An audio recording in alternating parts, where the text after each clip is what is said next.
Postgame with head coach Stephanie Gaitley, 53-49 victory at George Mason, now 4-0 in conference play. Got tense down the stretch, but again, another example of some determination, some grit down at the end to hold on to a late lead. I was just really proud of the kids defensively. I mean, the lowest scoring game George Mason had this year was 50 points. So to hold them up to their season low was very impressive on their court.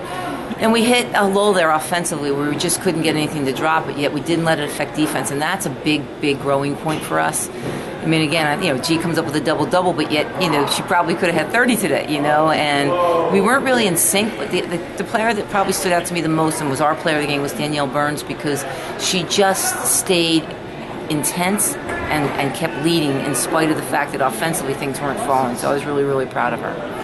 I know defense is always forefront on their minds, but what were you telling them when their shots weren't falling and they had to hold on to that lead? I just said play defense.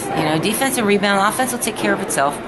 I knew it was going to come down to some foul shooting, even though the team fouls, they were in a position where they could be a little more aggressive because they only had 2 team fouls until they had to foul us. But for us, the number one thing was trying to keep them in front. Like we had a 3-point lead, and then G tried to block that shot, and I just say, hey, stay true to our principles. Make them make shots.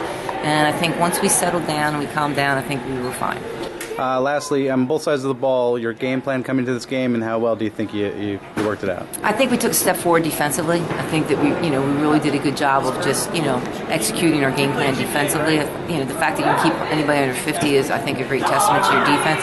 Offensively is a little stagnant. I think Kate was still trying to find her way back. She was a little inconsistent and was a little bit out of place of where she should be, and so I think that was just a learning curve. And also getting used to playing with 4 guards. There was a lot of kids at different positions, so there's a lot of learning opportunities.